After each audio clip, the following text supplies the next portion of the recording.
Hey everyone, welcome to another episode of the Caregiving and Entrepreneurship Reimagined podcast. I am your host and caregiver and business coach, Melissa Miller. And today I'm very excited about my guest, Doug C. Brown. He is my guest for this week. And we're going to talk about an important topic, which I think often gets overlooked as entrepreneurs or caregivers, if you will, that business doesn't need to overtake our life. We need to figure out how to have a healthy balance, equilibrium, if you will, between business and our lives. And if you're a caregiver as well, there's just so many factors. So I asked Doug to come and share with us some tips and things that he's learned in his own journey of finding a healthy balance between being a business owner and still needing to be there for his family and just everything else in between that happens with life. So, Doug, thank you so much for being on the podcast. Hey, thanks, Melissa. I'm very happy to be here and grateful. Oh, awesome. Thank you. No, it's my treat to have you on. So, Doug, you and I've gotten to know each other a little bit, but obviously my listeners are may not have heard of you or even know what you do for your work. So, can you share with us a little bit about who you are and what you do? Yeah, sure. Well, I started working at the age of 3, and I've been in entrepreneurial ventures most of my life. I've worked for companies. I also was in the medical field. So, when it comes to caretaking, I've experienced that through my family as well. Like, my dad was chairbound for, almost 8 years before he died, as was my grandfather. And so, in regards to business, I typically do three things. Well, one, I help people sell more, get new clients, right? Sell more. Two, I help them do it easier.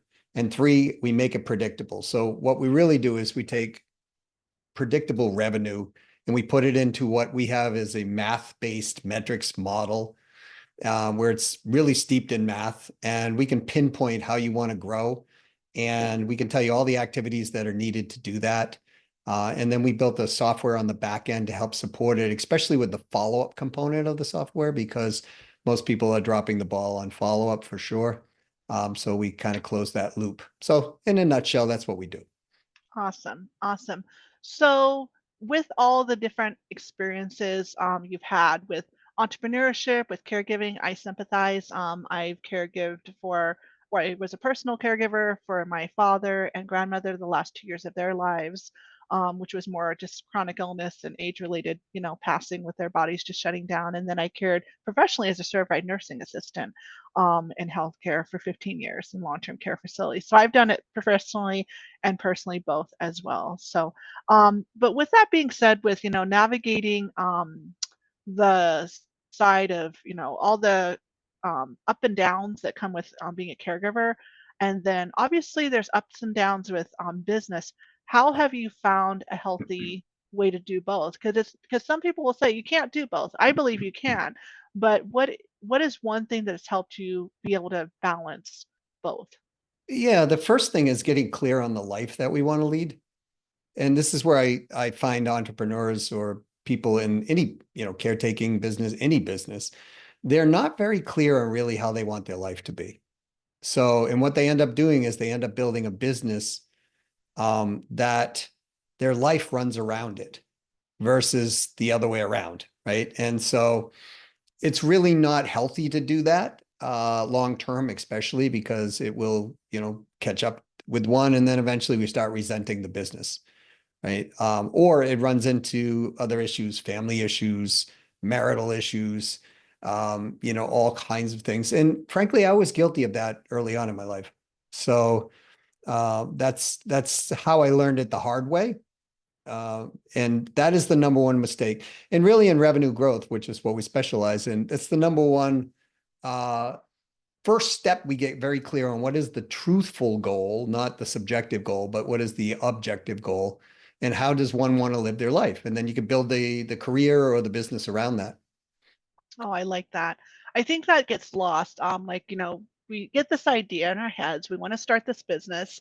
And obviously, one thing we want to do is support our families and support ourselves and help people. But yeah, I like how how you're where you're going with a little more specificity. It's easy to say, "Oh, I want to start a business or I want to help people," but how comfortably do you want to live? What do you want to be able to do to do and provision in terms of provision for your family? Are we talking like $1 million house, and like no debt and like Right. be able to have a high cost of living, or is it more simpler where you just want to be able to put aside money for your kids' college education and pay off your house or something like that?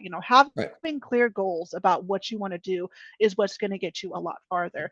But then also too, just having a healthy boundary too. It's like, okay, I want to do these goals and I'm willing to put in the work to get there, but also having time for yourself, um, time for your mind, body, spirit is very important because your family is important.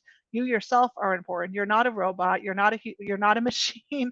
If you don't take care of your mind, body, and spirit, you're not going to be able to serve your clients and hit your goals, and you're not going to be able to take care of your family. So what was one moment then in your journey where the light bulb went off that, like you talked about that a little bit ago about that mistake of having the business just overtake, your life?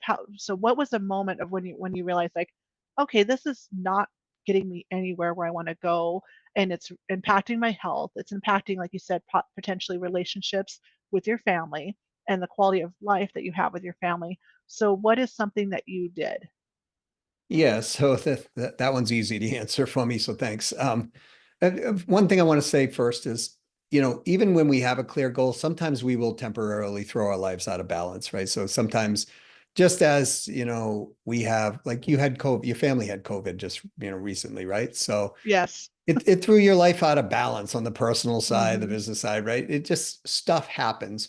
And sometimes, if you're doing business successfully, you can end up with way more work or way more clients. And some people say, well, you could say no to all of them. That's not true either because they don't always wait around, right? So depending on where you are in the stage of the business, I mean, Zoom, for example, most people didn't even know Zoom until pre-pandemic. And then when the pandemic hit, bam, I mean, they became the biggest thing out there. Well, they had scaling challenges, right? And there was a lot of stress. I've grown companies fast like that. One company I was involved in, they went from $68 million to $362 million in 2 years. Oh, Um, wow. that was a lot of stress, right?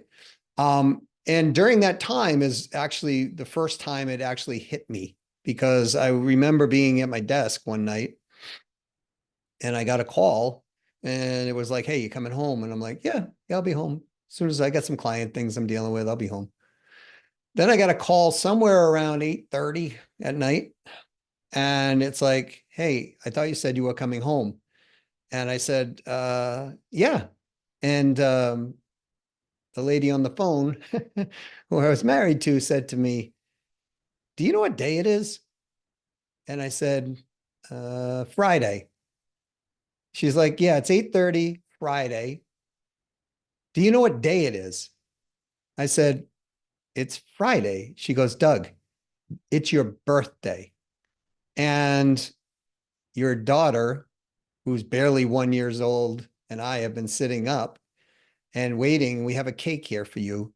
And your daughter's fallen asleep. And so, our daughter, right? And I was like, oh my goodness, like, I'll be home.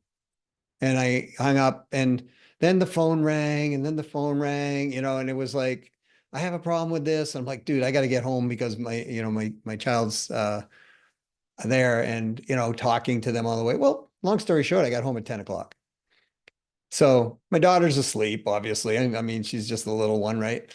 And that was one of the first times I was like, okay, life is a little out of balance beyond what I want. Second time is I literally burned out. So I remember, I was at my desk, it was 10 o'clock at night, and just this wave came across me. I can't explain it. It was like an electrical wave. It just kind of went across my body. And I heard, you're done, you're burnt. That was in my head. And I was like, what the heck was this? Well, it was the universe probably speaking to me, right? And I couldn't do anything from that point on, right? So it took me about 6 months to recover out of that. And the third time is when my dad got sick. And I had just started a new thing and we were really pushing and we were growing fast. I mean, we were adding, millions of dollars to the bottom line every year. And then when my dad got sick, it was like I ran into somebody, his name is Raymond Lowe, calls himself the luckiest guy in the world. And I was sitting there and I said, well, why are you the luckiest guy? He goes, well, I've been married for 45 years. I've got this. I'm fully retired. I don't have to work. I don't have to do this. We travel every single year to places we want to go. And I said, well, geez, that sounds like a great life. He goes, yeah, it was planned. And I said, well, Ray, how do you plan that? He goes, Doug, you want to build your life first, then your business second. And that's why I'm repeating what I said earlier, because that was kind of like the aha moment, because now I'm in my 50s, right? So, and, stuff happens. And so if we don't pay attention to this stuff, then you wake up and you're 50 years old, and then you're 52 and 54, and, in your life, your friends start passing away, from high school and all of these things that happen. And it really makes you think. And as you start to get to be where I am now at my age, um, it's one of those things you look back on life and you go, why did I worry about all that stuff in my 20s and 30s and 35 and 40, right? One starts thinking like that, Melissa, because what we realize is you can't get back the time, but you can get the time that you have going forward. So quality of life is even more important because you Mhm. realize, okay, I'm on the last third potentially of my life, right? So it's really important that people uh, take this to heart. Build your business around your lifestyle, not your lifestyle around your business, because you can't get back the time. You can't get back the missed, dance recital with your child. You can't get back the missed, soccer game or the hockey game. You can't, that your son or daughter's playing at. You can't get back the special days that are there. And sometimes your life is a lot shorter than one thinks. Mhm. I had my friend Dwayne, he was 57 years old and he passed away, Yeah. right?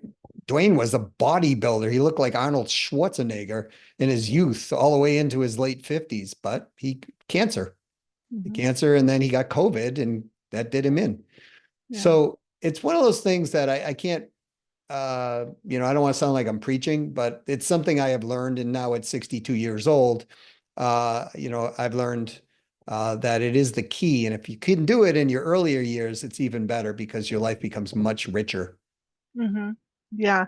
And one thing I tell my clients all the time is that, and not my listeners, obviously, for those of you who've been following the podcast for a long time, is like you've heard me say it so many times, is like it all starts with you. Taking care of you really impacts where you're going to go and the Yeah. quality of how you're going to go. So, self-care, as cliche as it is, it really is important. So get that workout in every day, making sure you're hydrated, making sure you're seeing your doctor, doing all the things to keep you healthy, because when you are healthy, you can give the best version of yourself to your spouse, to your children, and more importantly, as an entrepreneur, your clients. And then the creativity flows so much better, and you are able to just give so much more because you're having a sound mind, a sound spirit, a sound body, and you only get this one shot.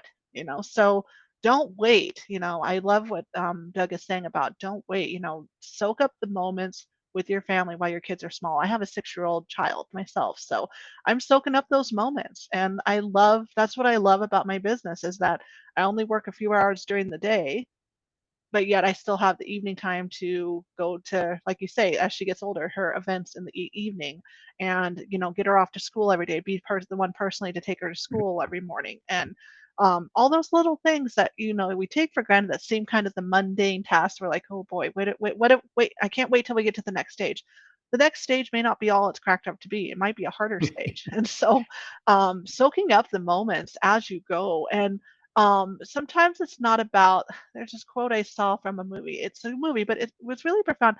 Maybe it's not the destination that matters. Maybe it's the journey. And the journey needs to be the best that it can be. And the only way you can do that is if you really get clear on where you want to go in terms of your vision for your business and the vision of quality of life you want to have for you and your family. It's not about just maybe all the money or what you could do with it. I mean, true, it is that money is a resource and a tool, but it's not everything. The moments, the memories that you make with your family. are what's most important. And especially if you're a caregiver, like what, if you've been in the caregiving season or journey, like what both Doug and I have had to go through, we know life is short. There will be a time where our loved one's not there. So, what are you doing today to soak up those memories now? Yeah. Oh, And, yeah. and your physical health is super important. So isn't your emotional well-being. And that's Hmm. another place that people don't, Melissa, pay enough attention to. And, Hmm. when I got my degrees in the medical field, and one of them was in nuclear medicine. So I worked with lots of people who were on the last part of their journey, here on Earth. And I learned a lot from them.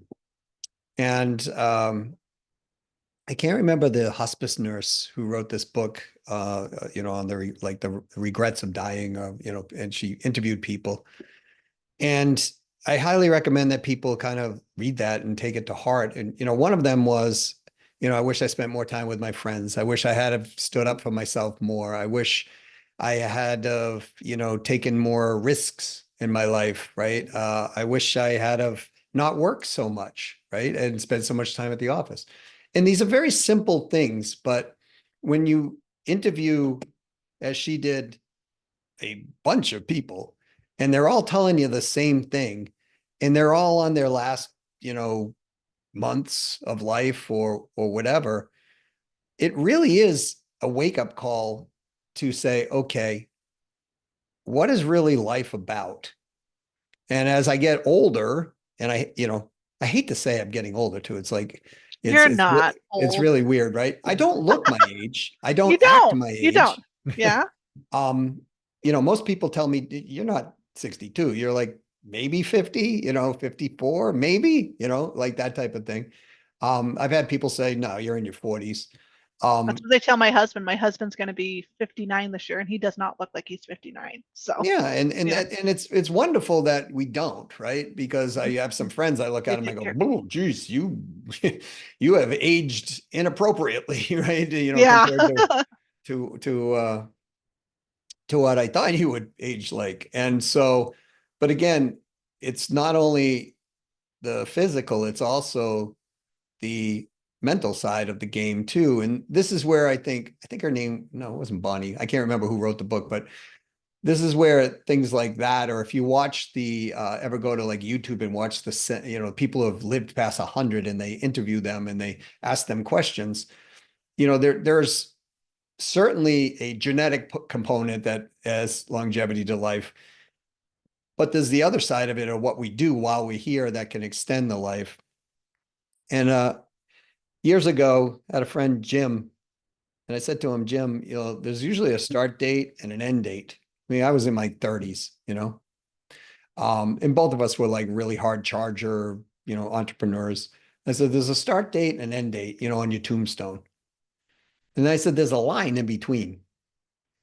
And he said, yeah, there's not a lot you can do on the other side. You could probably extend your life by X, taking care of your body, your mind, et cetera, et cetera. But he said, Doug, that line is usually thin. The one thing about that line is why not make it fatter?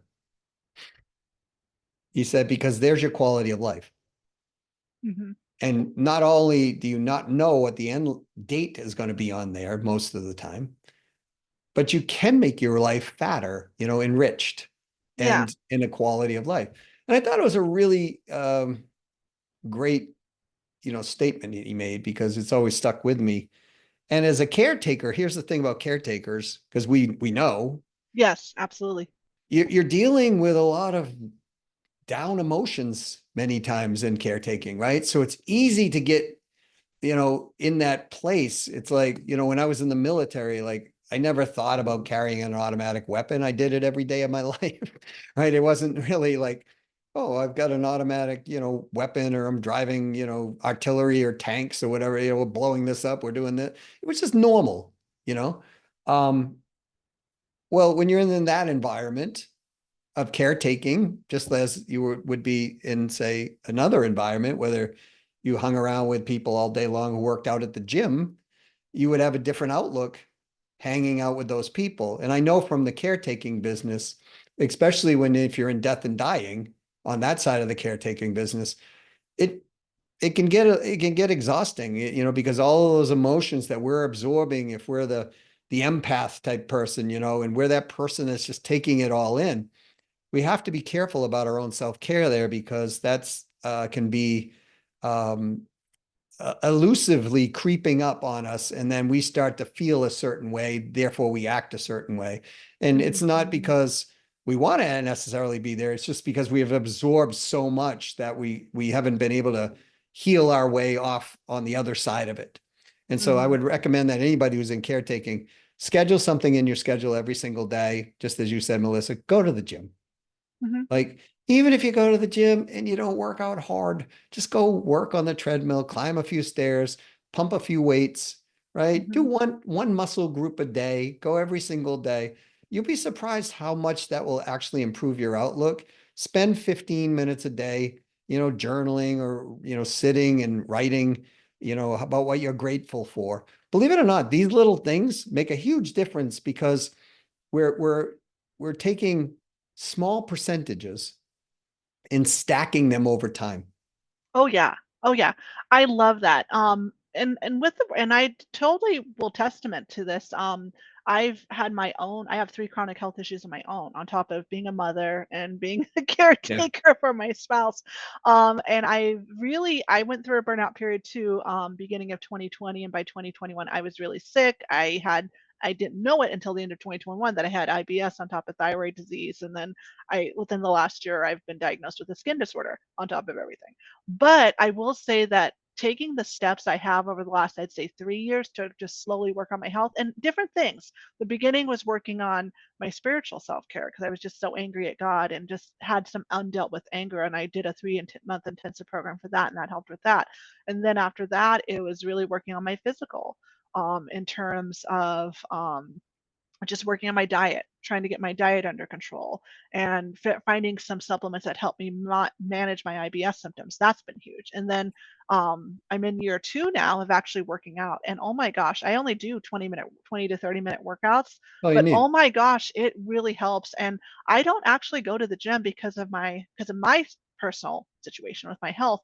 Hard cardio is just not ideal for me. So I found a walk program, DVD set, and my husband spoiled me. He bought me like 3 or 4 DVDs, and I just alternate those 15 to 30 minutes a day, and I have lost a little weight. I have more energy. I sleep better at night, and the creativity in terms of my work is so much better. I'm able to absorb a lot more, and the ideas are flowing so much better. So again, like Doug says, and just prioritizing my time with the Lord, to getting back into devotionals. But that's me. But so what is it for you?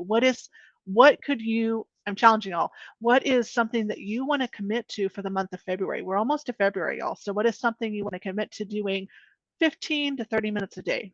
And maybe it's one thing like I did, where you break it down a little at a time, especially if we are burnt out, like what Doug and I both have gone through, where we're just done. Our bodies are saying and screaming, you're done. So naturally, you can't take on 3 things at once. It's too much.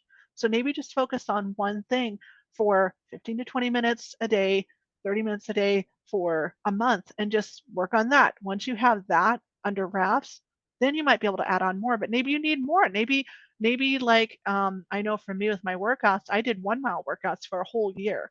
And then for year 2, I'm challenging myself to do 2 mile workouts. And my body is screaming at me, going, what are you doing to me? But it feels good, and it's fun to push myself to a new level. And I'm again maintaining that wellness, that strength of getting those muscles in, and it's a good stress reliever. It's helped me. And it is a journey and a process, but I promise you guys, if there's anything I've learned personally from my end, it's very important to do these little mundane things that may seem like they don't have much of an impact. But I promise you, if you do it for a month, if you do it for a year, it will pay off. You will be in a lot better ability health wise, and your cope and bandwidth will be so much better, because, again, stress is a big problem in terms of being a caregiver, being a parent, a marriage, an entrepreneur. Hello, lots of stress there. So, what can you do to manage that stress to where it's not eating at you, and to where you don't end up in burnout? Because burnout is not going to get you anywhere. Yeah, or what the other thing is, be careful of getting callous, right? Because Hmm. it's easy to try to protect ourselves Yes. by, becoming hardened. right? We Mhm. we put that shell up, and then it's like, well, that's not what we got into care. In fact, that's why I got out of caretaking, because when I was working in the hospital settings, um, I realized, man, this is a business, right? Mhm. And they were pushing us to do more cases, more cases, more cases. And I didn't want to make a mistake because I was Mhm. dealing in nuclear medicine, and you make a mistake in that and you could hurt somebody or worse. Mhm. So I ended up one day just I had two vials in my hand. One was made up for a lung and one was made up for a liver, and I couldn't remember which one. And Mhm. so I threw them both away and I remade them, took care of the patients for the day, and then went in and promptly quit because I said, I'm not going to kill someone because, we started with 6 cases a day. Now we're up to 12. You're trying to push it to 14. Someone's going to get hurt. And about a Mhm. month later, I believe it was at Leahy Clinic, someone dosed somebody the wrong way and actually killed them. And so I just think it's one of those things that we've got to be we got to take the self-care route as you're talking about. And it's like, oh no, I got to do something else through the day. Well, you know what? You take time to brush your teeth and you don't really think about it. I'm sure, not me because I don't have hair, but most people who do, they brush their hair, they wash their hair, they do whatever, right? Like, even if you can't get 15 minutes in, or let's say that you're in such uh, emotional or physical in a place where it's like, walking to the end of the corner is just going to wind yourself to a place where you feel like you just have to, I don't know, vomit, right? I mean, I'm not trying to get graphic, but the reality is take a step, take inches, take centimeters. I know a Mhm. CEO of a company, major, major, major company, uh, that it was in the multi-level marketing space. They were called Melaleuca. I believe they're still in. Frank Van der Sloot.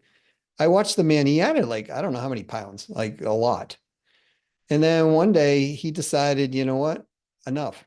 And so he would go and walk from one telephone pole to the next because that's all he could make it in the first day. He said, and so he did that for a week. And then he did a two telephone poles, and then three telephone poles, and four telephone poles, right? I mean, that's a month. You could go four telephone poles, right? And then see if you can pick up the pace a little bit and get that, right? Well, he eventually ended up running, I believe, a marathon, but it was one telephone pole at a time, right? In Mhm. between. Yeah. So, if you can't sit for 15 minutes because your brain's just going, I can't, I'm thinking of 9,000 things.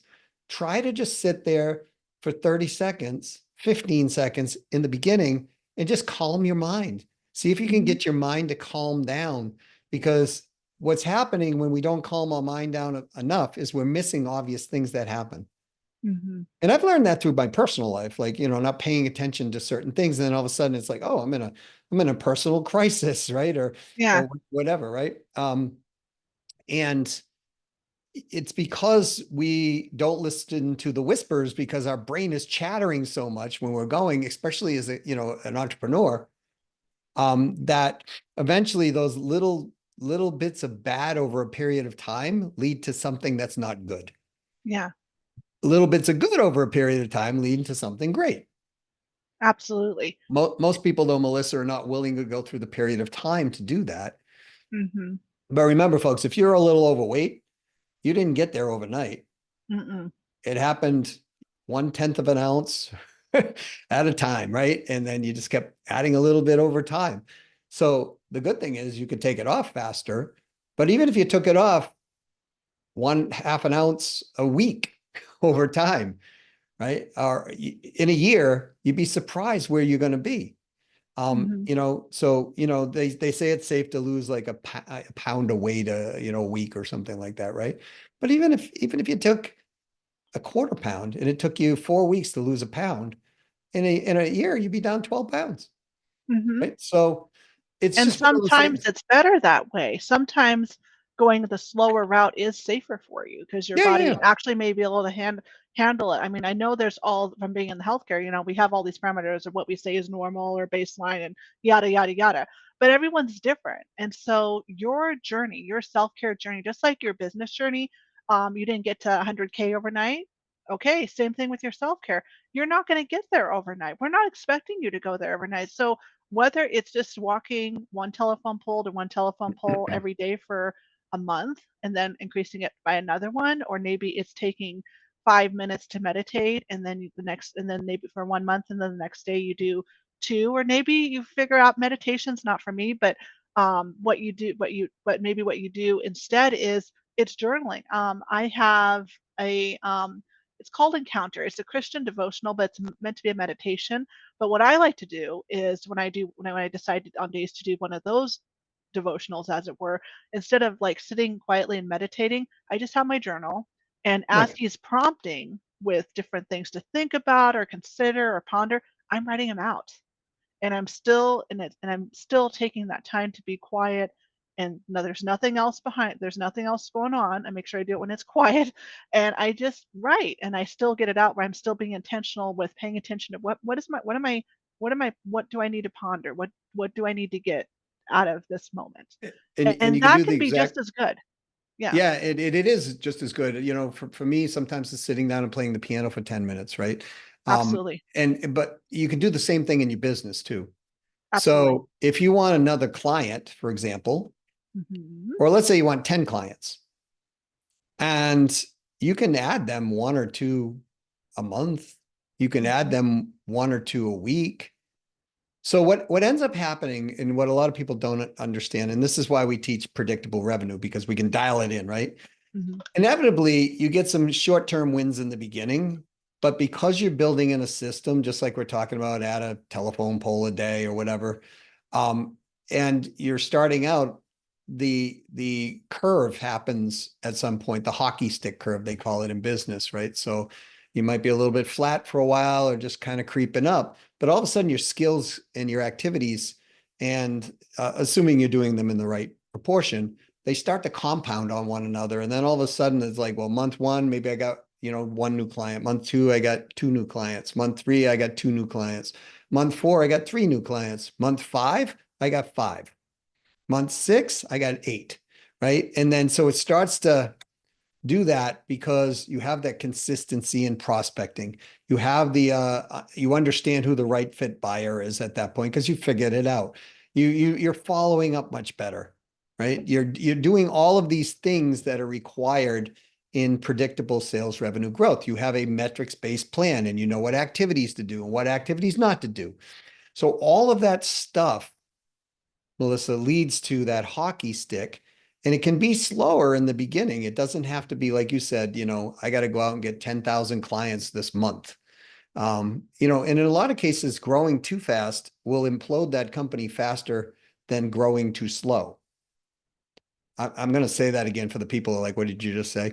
Growing your company too fast can implode that company faster than if you grow too slow.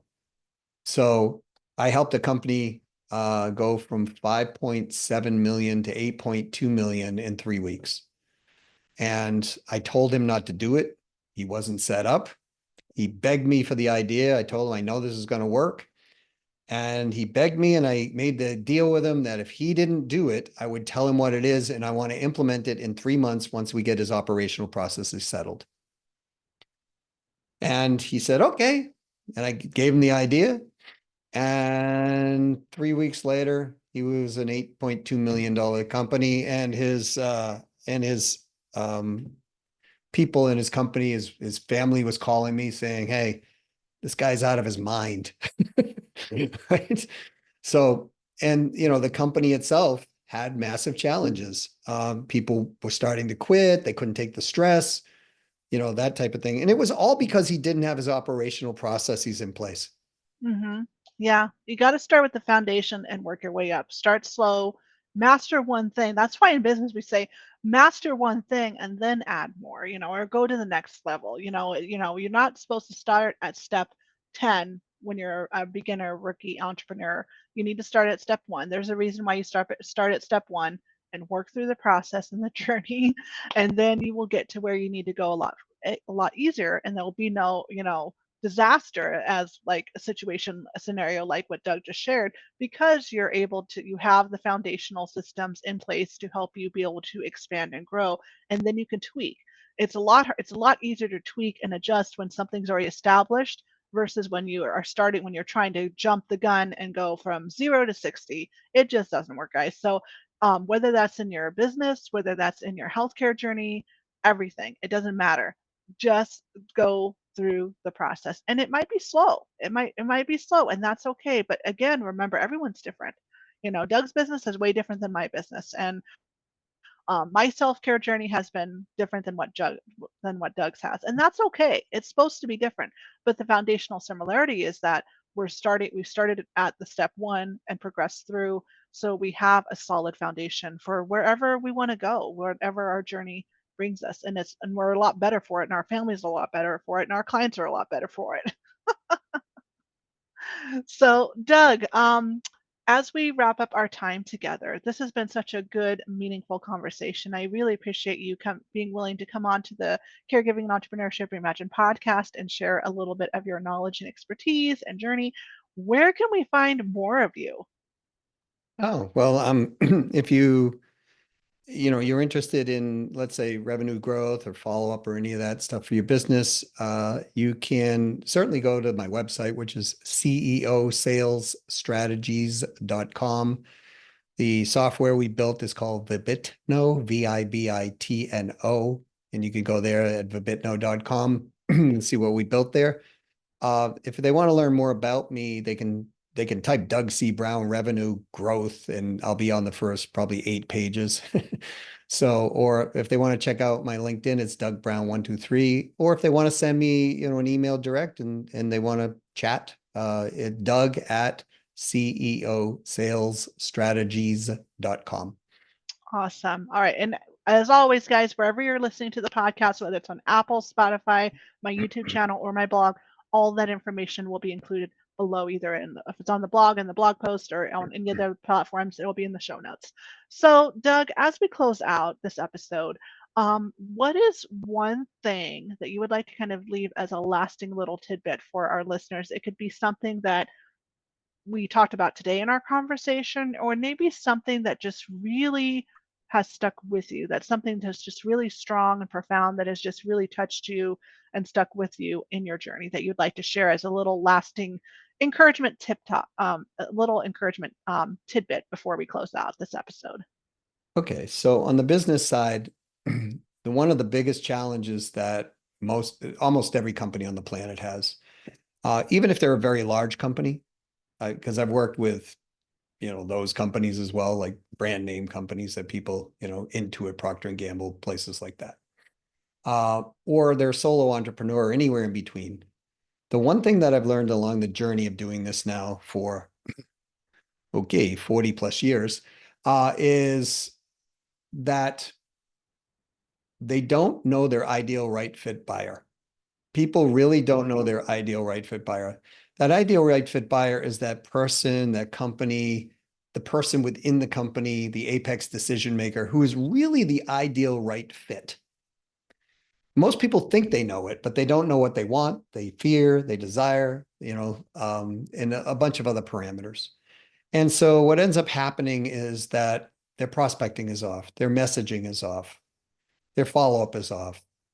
The whole, closing, conversations, appointment setting, all of that gets thrown off because essentially they're off. Even if they're off by 8%, it shows up in their business. So they're working way harder, not easier. And so that would be the first thing I would say is get to know who your ideal right fit buyer is. And if you don't know how to do that, we help people do that. And again, you could be a solo company or you could be a well-established company. We got Intuit, for example, to take a $17 million swing on a $100 million division just by helping them with their messaging. So, and doesn't mean if you're the big ones, you don't get it right all the time, or you get it right all the time. This is just what happens. Markets change, et cetera. So on the business, that's what I would say. On the second thing is that, I think his name was Richard something. He wrote a book early on in my life, which was called Don't sweat the small stuff. And the reality is, ask yourself when you're going into a spin of emotions, is this actually even going to matter a year from now? Or is this actually even true? What I'm feeling, is it actually true? Because here's the thing I noticed. We spend a tremendous amount of energy as human beings complaining, commiserating, focused on things that are just negative. And the reality is, most of the stuff doesn't matter. So if it really matters, focus on it. If it doesn't really matter, don't focus on it, right? But see if you can resolve your challenges in your head or in an argument with someone else within 5 minutes. Like if you literally if you didn't solve this and just let it go within 5 minutes, that your whole life would expire. Right? If you can live that way, I promise you it's going to be a lot more joyous. And the things that are that we carry on and on and on and on and on about, they melt off. And then you could focus your energy into other places that are much more meaningful. That'd be my two pieces of advice. Oh, I like that. I like that. Well, as always, guys, thanks again for listening to another episode of the Caregiving and Entrepreneurship Reimagined podcast. And if you're, for example, in the beginning stages of learning to be a caregiver and you're stuck and overwhelmed with how to create simple systems, simple create caregiving systems, be sure to check out the link below for my workshop, creating simple systems workshop series. It's a tool to help you create such simple systems with what you have and not having to learn a lot of new software or tools that you may not even need to be able to manage your loved ones' symptoms, medications, and their medical history. So be sure to check out that below. And again, Doug, thank you so much for being a guest this week on the podcast. And I wish you so much success and good health in your own journey. And to everyone listening, remember, you're doing the best you can. Nobody knows your business or your loved one better than you. And remember that you are not alone in this journey. I'm in your corner cheering you on, and I will see you next week for another episode of the Caregiving and Entrepreneurship Reimagined podcast. Take care, guys.